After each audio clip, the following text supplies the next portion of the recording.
when we're talking about infinite banking, it's really a two-part question. Number one, is life insurance the right asset for these certain assumptions? Yes. The next question is, when should you use your policy loan? And so this is, and again, there's no wrong answer here. We may teach it differently. We may even disagree. And that's what I want the industry to see is like, it's like, you don't have to agree with me to be right or wrong. But how I teach it is when you take a loan, you're not taking a loan from yourself. You're taking a loan from the insurance company or a third party. That's another strategy that can make things more efficient. And whatever that third party or that insurance company, whatever their cost of capital, that's what I call it in the insurance rate. So let's just say it's 5%. And I'm taking a 5% loan to then go make an activity. The way that we teach our clients is you better make sure that activity is getting you a greater return than the cost of capital. So I wouldn't pay off a mortgage Absolutely. 3% at 5.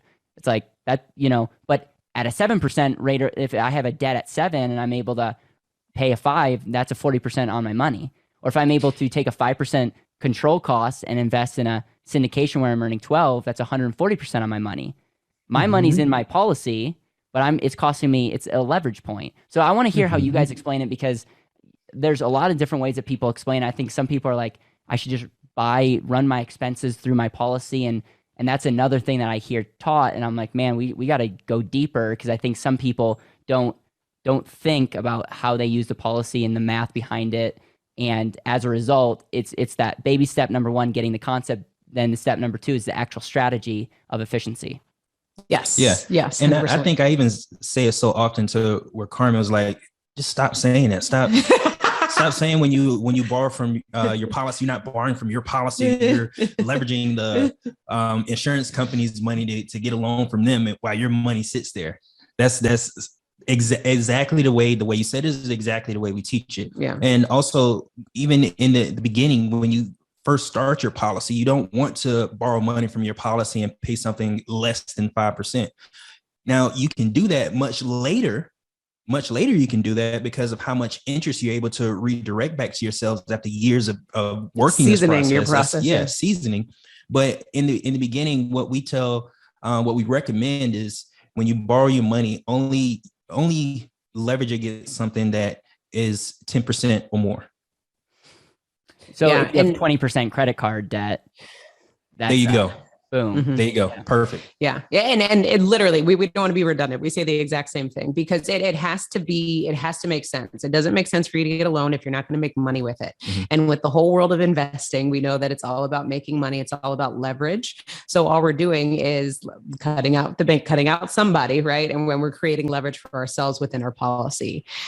So with the investing piece of things, I think it's important for people to know what you're doing when it comes to getting a loan and how you're paying it back and things like that. Darius and I have used policy loans for expenses, and we've talked about it on our channel, but it had to make sense. Correct. And right? it was much later. Yeah. After we've used the system over so many years. Yeah. Because we have one scenario, for example, where we even shared where we used a policy loan to pay off our rent for the year, but it was because we got a significant discount, and how the numbers worked out. We were paying ourselves back with a greater return than what we would have paid. So we ended up making like 30% off of that deal, but it's because 36%. Yeah, get it right. All right. Yeah, but who's counting? But it's because we understand how this process works. And so it has to make sense, and you have to understand the process again, not just the product and how this all works. But the main thing again is just control and leverage. But you guys just had a perfect point. You guys got to think outside the box. Majority of people can't even, they're not even in a financial situation to pay for their rent all in full. Like that's just not even an area that they can even pursue. But they might have hundreds of thousands of dollars tied up somewhere. Yeah. But what you guys were able to say is like, okay, if you just were able to save a 1% on your rent, that you probably wouldn't do it. But you were able to save 36%, which if I had my financial calculator out, that's an insane rate of return. And what's cool is, what kind of risk did you guys take on by doing that? Zero. Yeah. We were the risk. Right. But you're going to live in that house regardless. Yeah, exactly. So no, like that's what's perfect is like you literally efficiency. I was going to make up a word. You literally optimize your current situation. Yeah. Made a crazy rate of return. Why? Because you had control of capital. I'm sorry, Darius, you can go now. No, one thing I was going to say is sometimes or a lot of times we don't realize, we don't convert what we save into cash. Like, for example, in this situation, what happened was we had cash in a lot of situations is very important. So when it came to our rent, we said, hey, we have 12 months right now, so we can pay that. What kind of discount will we get? They said they'll give us like 2 months and a half. They give us 2 months and a half. Okay. That's a savings that most people won't realize, because they're like, oh, I don't have to pay this, so I'm going to spend my money on something else. No, when it comes to infinite banking, you pay yourself the same amount the entire 12 months, as if they didn't give you a discount, so you can actually realize that cash. And there's a ton of opportunities that are like that, to where we can have access to cash and present that cash and get a discount, but we have to realize the savings or the discount that we get. And that's just another way of being able to leverage this tool of life insurance. Yeah. And if I may, Caleb, I want to try to articulate what I'm thinking to make sure that we can hit this home with the audience, right? But the thing that I feel like a lot of practitioners miss, and maybe we're not even doing the best job communicating this as well, but so many people are so focused on investing, and they don't know what's happening with their salary, with their realized income that they have access to. And they're so busy on what should I do with investing or this and that they have no idea that they're bleeding, from the opposite end. So what we try to at least get people to see is, if you make $100,000 a year, how much do you have left over after 12 months?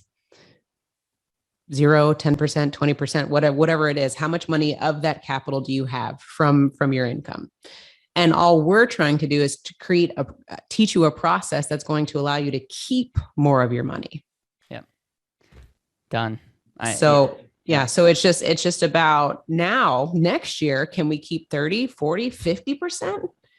And then what are we doing with that money when it comes to investing and other opportunities to create cash flow? So it's just a different way of thinking about your income, because we got to stop the bleeding and then put a tournament on it and then move forward. Plug the holes in our boat. Yeah, exactly. I like Darius's example better than your example. Yeah, maybe a little bit graphic on my end.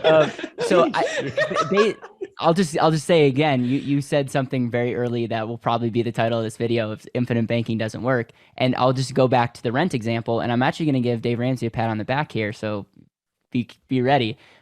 Is like, listen, if you guys were to use your infinite banking policy to get the discount and then spend the difference, congratulations. Like, your financial life and model isn't better off. You might have better memories spending, but you don't have more money.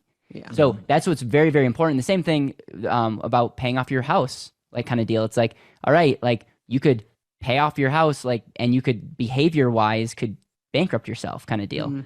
Or you could have a loan, and as a result, you're not saving the difference. And so it's just one of those things where behavior has so much to do with whatever strategies we do, and it comes down to the discipline. And so it's one thing being mathematically correct, which I tend to default towards. I'm more with you, Darius, from a standpoint of, like, I need to know the math. It's got to make sense.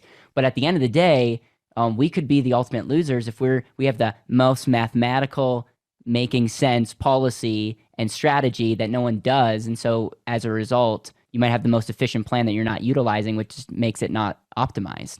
And you might be super efficient with your 5% savings, whereas, you could be saving 25 if you just start rethinking and create discipline in some areas that may be off limits for some people that are teaching money.